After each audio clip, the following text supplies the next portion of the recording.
Stay hungry, stay foolish.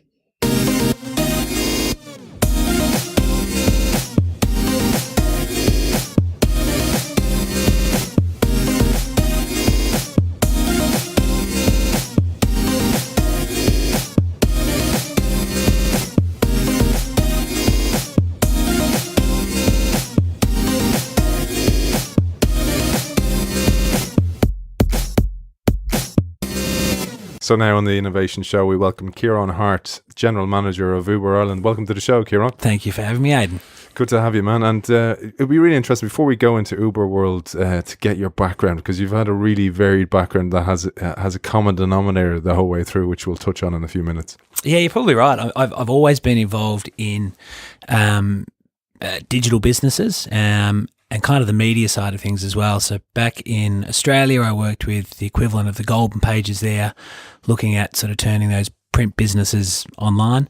And then went into classifieds businesses, and specifically realestate.com.au was the company I last worked for back in Australia, which was, again, one of those first kind of big businesses which took a really traditional print background and started making money from it in an online world. So when was that?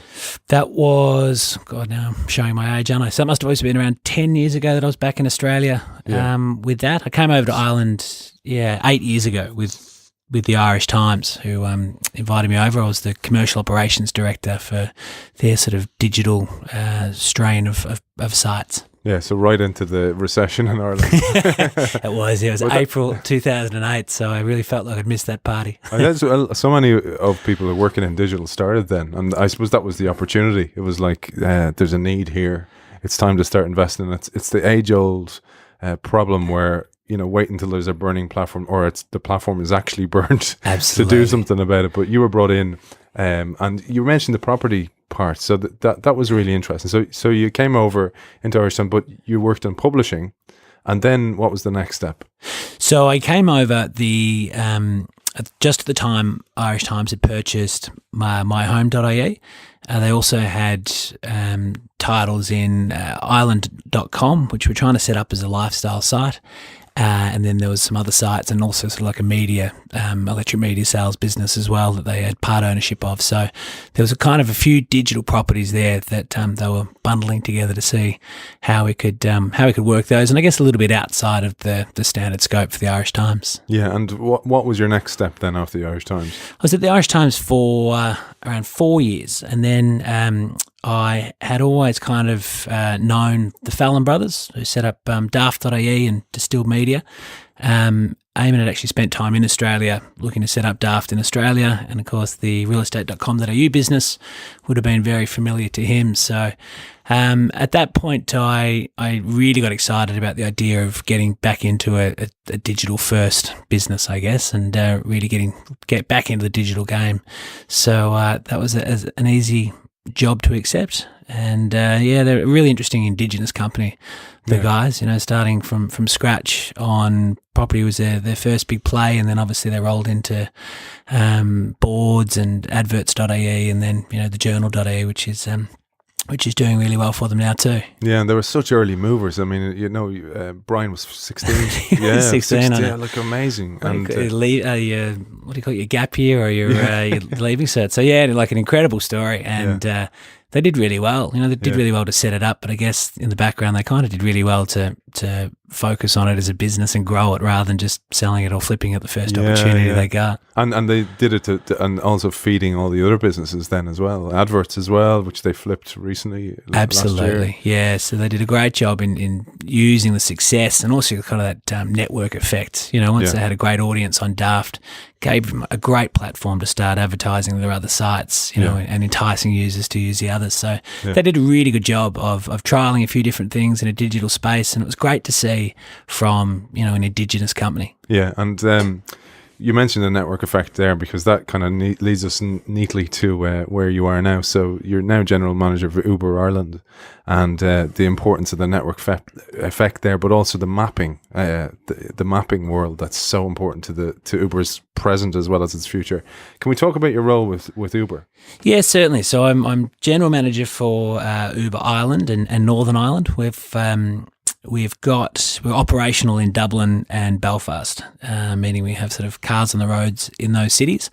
We also have a really large, what we call a centre of excellence, which is our customer service hub for Europe, and that sits down in Limerick. So there's currently just under, I think, 200 people there now, and they're sort of servicing all of our partner drivers and passengers across Europe. So big part of our European business as that grows so quickly.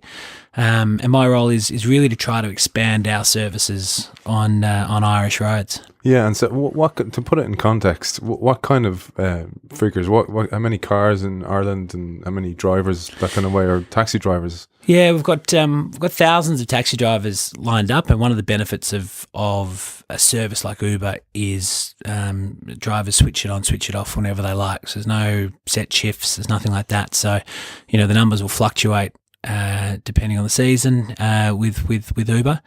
But we're not growing anywhere near as fast in Ireland as we are in other markets. I mean, Uber's a pretty incredible story. In 5 years, it's spread to over 70 countries and over 500 cities.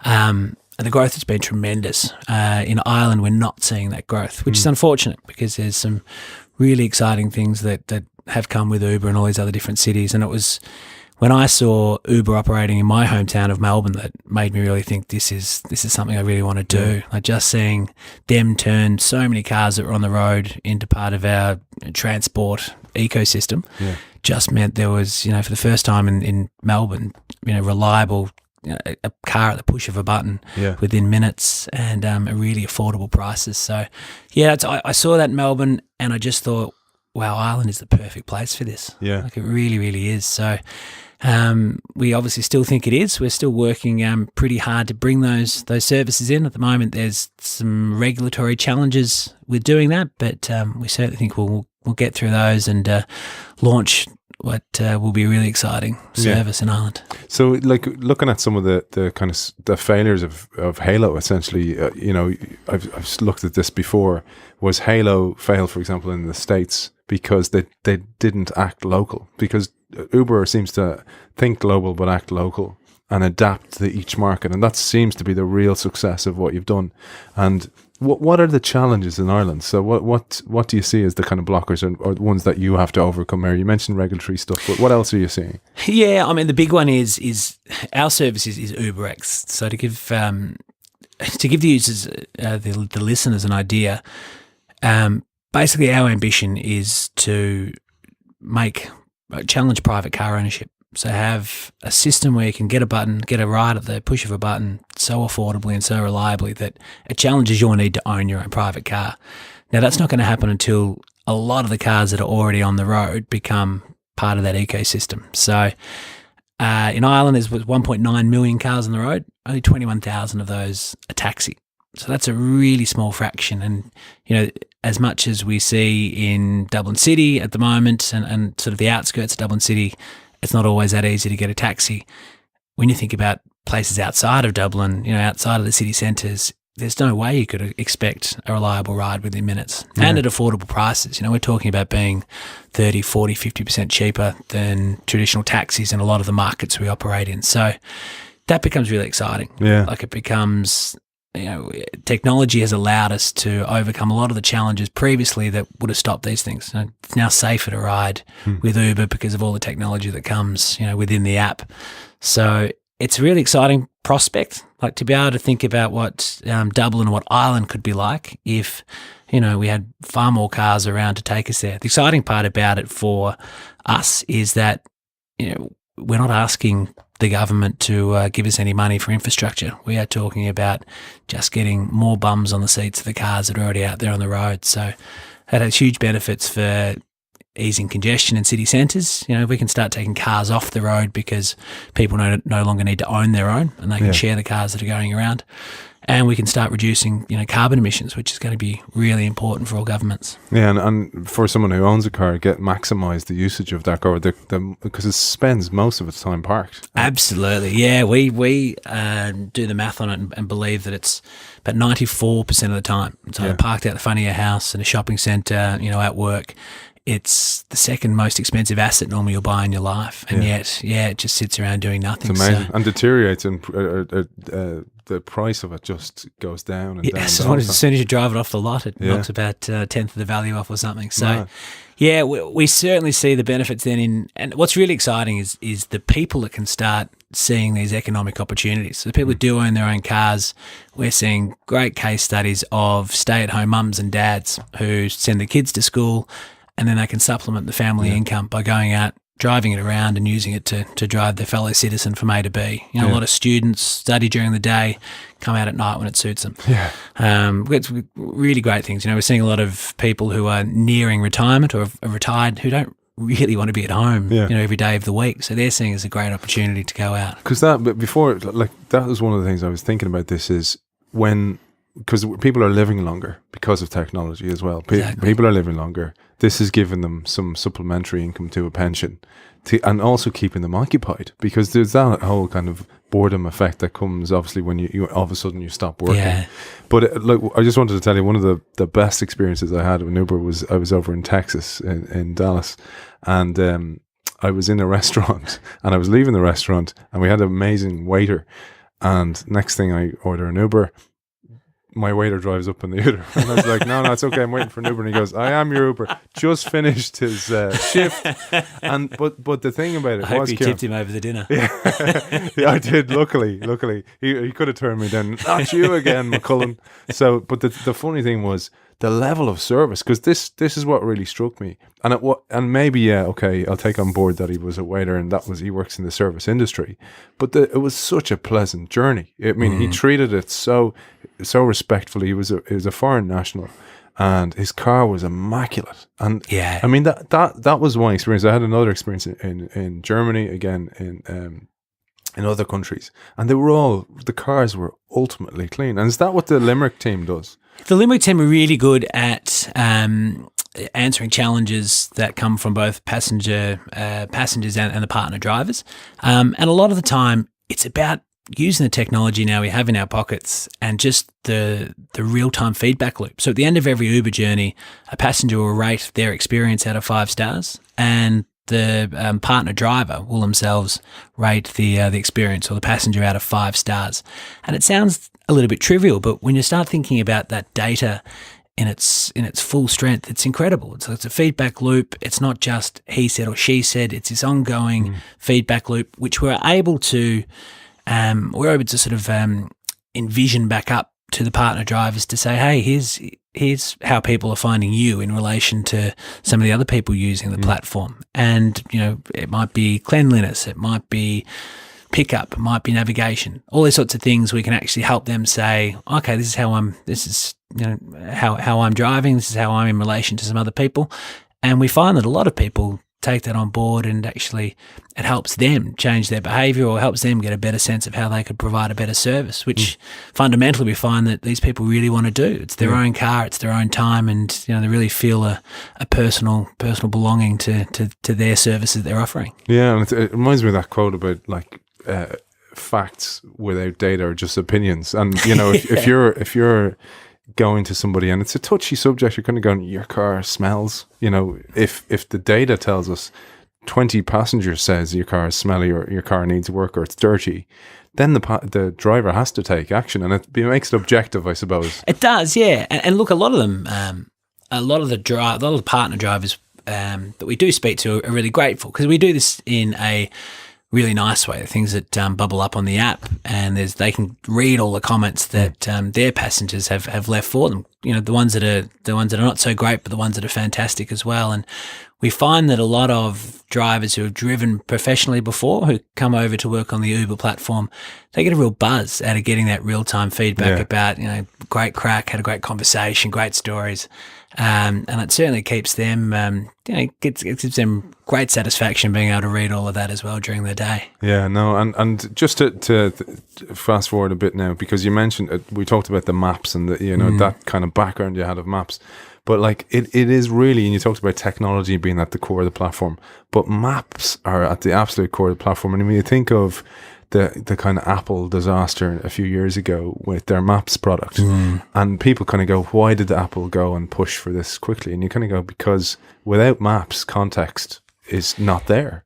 And Google have such a massive head start. But in an Uber world, the map is the platform, really. I mean, and you have, and I think people may think Uber uses Google, to get ahead at the start, but you have a team, and some of the original Googlers who worked on the mapping platform working in Uber.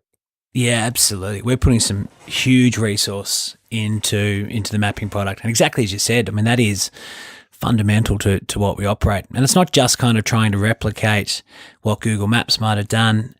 We've got our own really specific needs for maps. You know, the product itself has really specific needs to identify what are the safest, the most efficient places to pick up around the city centre, what is, you know, the safest way to drive, what's the safest way to go.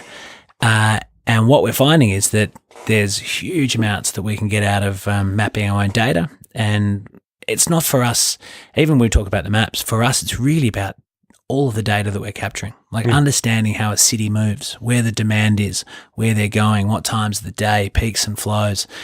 We think it's really going to help us put us in a good position when we see things unfolding, and we do see this great drop in private car ownership and a lot more shared car ownership, and eventually things like full fleets of shared cars out in the road, which we will hopefully be able to have a great knowledge of. We've got all that data to say, well, these are the most efficient ways of doing it, and that can impact everything. That can start impacting your pricing you can offer, because you can understand what's the most efficient, what's the fastest, the most popular. We're looking at ways now at the moment to really start making people share their riding experience as passengers. So Uber Pool is probably one of our most successful products in the last year or two, a bit like Uber version 2.0. It's not just that Aidan wants to get from Donnybrook into town, it's that Kieran might be sitting in Ranelagh on the way, and if it means that it's cheaper for you, your overall journey, you're happy to pick up one other person on the way, drop them off. For the drivers, that's great, because it gives them this perpetual trip almost. They can be picking up, dropping off, picking up, dropping off, picking up, and therefore they've always got someone in the car, which means they kind of have the opportunity to be always earning. So to do those sorts of things, the mapping becomes key, really becomes key to start learning about, okay, well, could we start thinking about making a journey cheaper if the person's prepared to go and stand on that corner? And there's all sorts of really exciting things. So yeah, the matching project is certainly a huge priority for us. We've got some great talent and skills in the team, but it's going to be a big project. There's no doubt about. You know, Google did a pretty fantastic job, but we've got our own sort of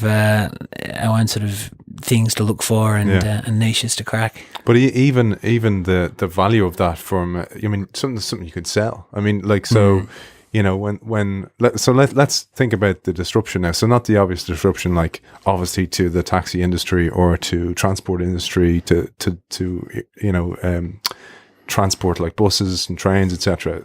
Let's park all that stuff and move a little bit forward into stuff like what happens now when driverless cars kind of come in. So when there's no drivers driving those cars, and I don't know when that will become mainstream, and we'll have a few accidents along the way, I'm sure, like we already have. But so what happens then? I mean, you have the platform, and because Elon Musk announced the Tesla master plan 2.0 recently, and he talked about this, where your Tesla can be working for you when you're not using it, and it's similar. It's a good bit forward ahead of Uber's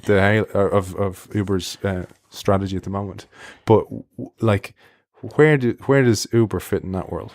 Well, I kind of think, me personally, I kind of read that and think, I'm not even sure why you'd want to own that Tesla in the first place. Why do you need to have it come back to you? Or I really see the movement continuing of shared services, and I guess we're seeing that everywhere. That's not just in ride sharing. We're seeing that in Dublin Bikes is a great example. We're seeing that in all sorts of transportation, but all other walks of life. Look at Netflix and, you know, the Airbnbs. Well, the Airbnb is probably not one, but it's now just a shared service. We take so many of these things in life that we no longer need that ownership for. And that's certainly happening, I think. So I think certainly there will be a time, and I've got young kids, and I certainly don't think that they'll be driving cars. Yeah. I just don't think that it's. And someone said to me the other day, why am I so certain? It's because that autonomous cars are going to save lives. If I was to come onto this show and say, hey, I've got this amazing thing, it's called the automobile, we're going to drive them in Ireland, but 400 to 500 people a year are going to die on the roads.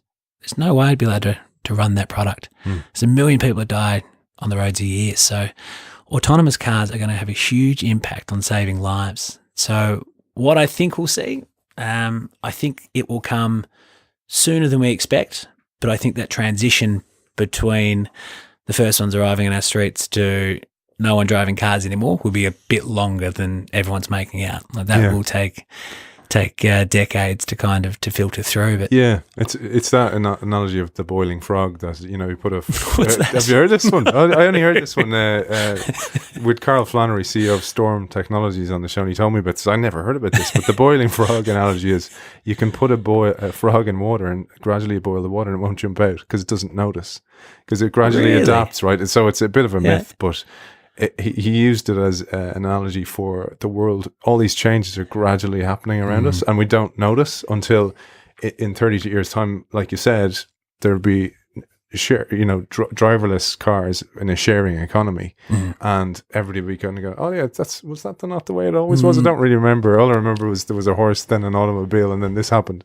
But it's the same kind of thing, and I suppose those incremental changes or incremental innovations where it goes to Uber, and then it goes to sharing, the Uber sharing, and then all of a sudden driverless cars using the Uber platform. So Uber is kind of, this is what I love about companies like Uber, that they're thinking ahead all the time, and traditional companies don't do that. They don't invest in the future, or what will that do? For example, right, so radio, what does Uber driverless cars do to radio? Because radio listenership is most strong in great call, in cars. So in the cars. Yeah. So now all of a sudden I can read, I can do my work, I can watch the TV, I can watch Netflix. What does that do to terrestrial TV? Yeah. Destroys that because it's all an on-demand economy. Yeah. So your habits at home are now taken over by the car that you don't own. And then also what that means is your iPad or your device that you use to view becomes way more important to you as well. So there's this kind of disruption that people don't see happen that will have a huge effect on the world. Yeah, it's a really good point. We had a bit of a play around at the moment. And when you start thinking about Uber's been fantastic at disrupting itself. So Uber's first incarnation was as a high-end chauffeur service on demand. And that was what we kind of started. It's really luxury brand chauffeur cars in San Francisco, which would have been a great business. But the guys quickly saw an opportunity to disrupt themselves by going for the average cars out on the road, those millions and millions of cars that are already out on the road at a really affordable price point. And of course, a lot of people said we were eating into your luxury business mode there, but we did that. And then Uber Pool, which I talked about before, which is about even cheaper transportation by getting people to share. A lot of people are like, well, that's surely just going to eat into your UberX business. But no, we'd keep disrupting ourselves because we think it's the right thing to do. And if we're not doing it, somebody else will quickly be doing it. So we're already starting to look at, in more mature cities, if we can deliver you a car within 4 or 5 minutes from pushing a button on your smartphone, what else can we start delivering it? Yeah, because that's something that's really interesting because you've done some nice partnerships in that world. Like, even rewards, etc. Using certain cards, you get lesser fees. But you have, was it Lyft? You did you did some delivery. So there's Uber delivery. So we did a partnership, which actually with Walmart in the States. Okay. And that's a really interesting one, which I don't know all the details to, but the one we've kind of launched in a few more cities around the US, it's called Uber Rush. Rush. The idea behind that is what we're hearing from so many people in the cities we're operating in, so many small business owners, was that they opened up their own small businesses because they liked whatever it was, owning the record shop, making cakes, buying flowers. None of them wanted to get into online sales because they didn't have to worry about the logistics. So Uber Rush is kind of our play to see, can we be that logistics partner for these small businesses? So can we allow them to start selling online and then delivery through a pretty simple to use Uber platform? And we think there's a really exciting play for us there. Yeah. Once we can start, and again, once we can start diving into that data and understanding, well, hang on a sec, we understand that that's a really busy route. We may be able to, do 2 or 3 deliveries through there. Once you start playing around with all of that data and saying, okay, what will be the working price points to make this business work? Yeah.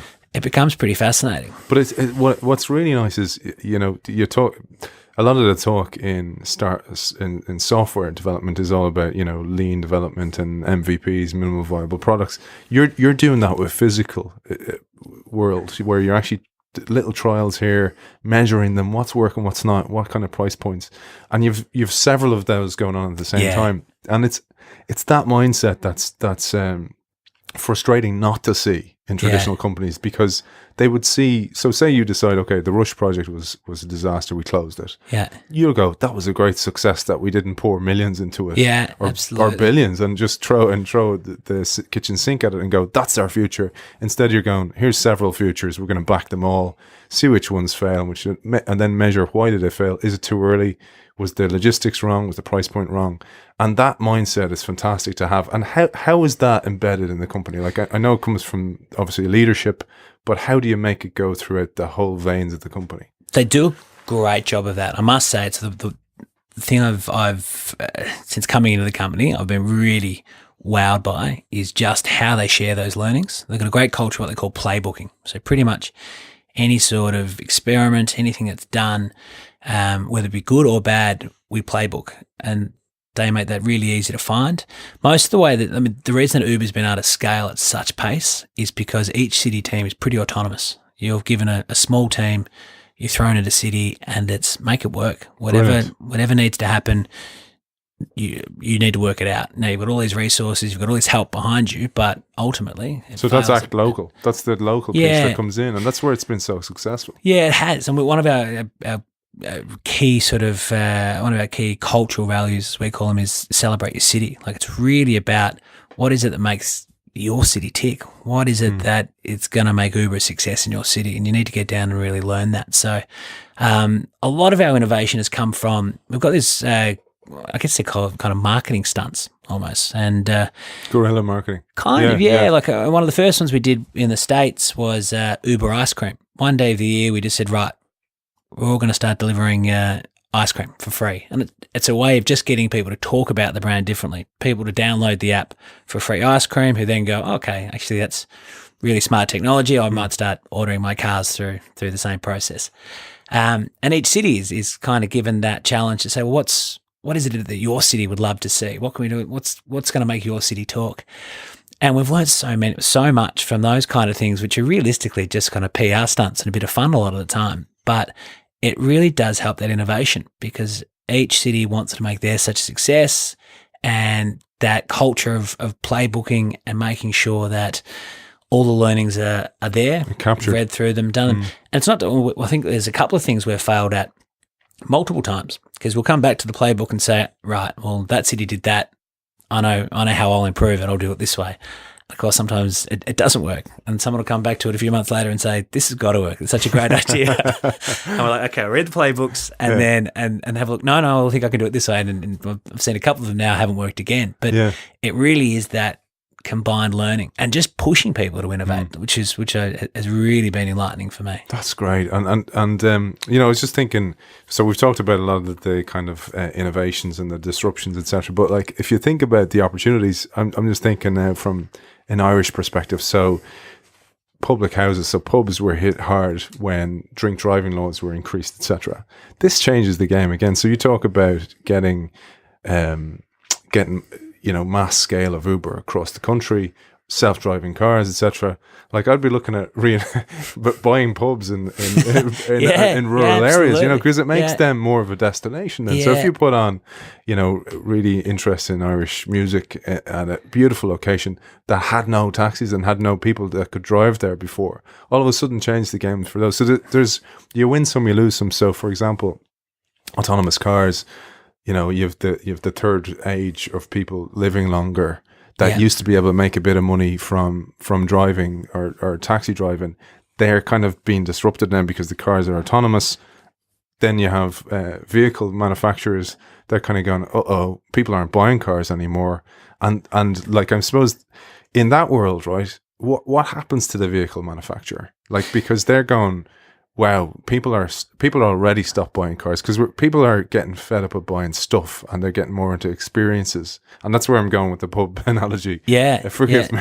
But you're kind of going, well, people are kind of going, okay, I want to buy more experiences. I want to experience life more instead of buying stuff that just goes off and becomes decrepit and whatever. So, but for the car manufacturer, this world, and I know Elon Musk said about Tesla and this car doing the work for you in the meantime, but I agree with you. I'm kind of going, I don't need a car. Why would I need a car and have to do parking and all that kind of stuff? That's a pain.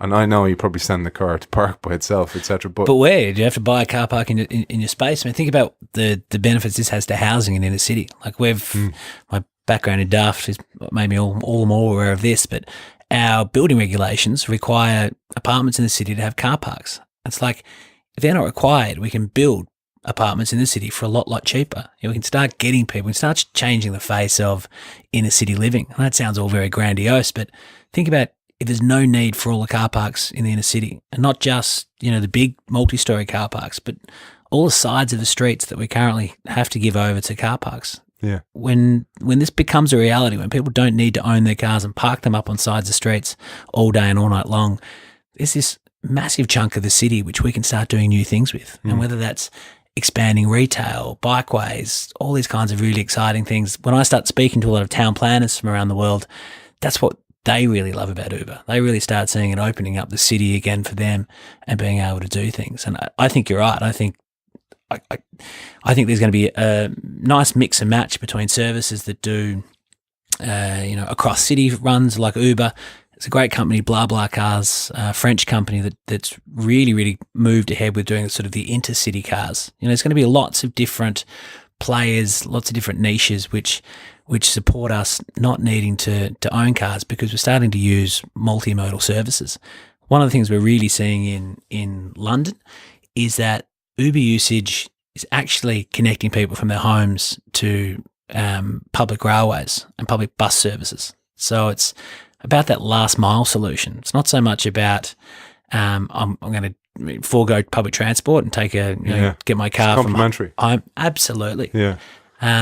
And as I said, that's what's really exciting, is that how does it interplay with all these things that the city's now changing and going through? What does it do to our public transport? We don't need probably all these circuitous bus routes because we can say, look, let's have the most direct bus routes. Let's have these clean up the roads again. Like, absolutely. Let's start taking some roads off because there's other ways of getting us from our houses to the sort of main public corridors. And it does. I mean, again, shooting forward again to driverless, but like you go to your rural housing becomes more interesting again because like you're kind of going, it becomes cheaper as well. And you talk about Uber absolutely.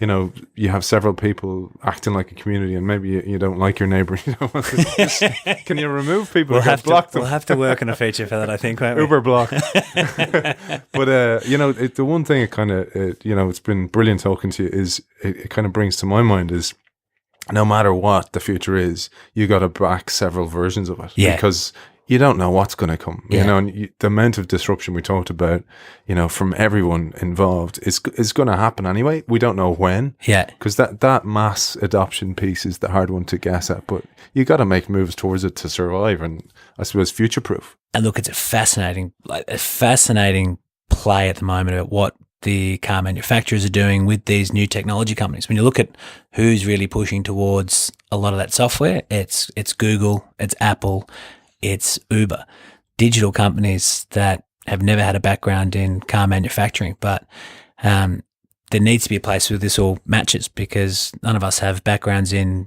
mass scaling car manufacturing either. So it really is, as you said, I think you're wanting to back a few players in this race because we're not entirely sure how this is all going to all end up. Yeah, so, but it's going to be interesting no matter what. Kieran Harte, MD of Uber Ireland, thanks for coming into us. Thank you very much for having me. Cheers.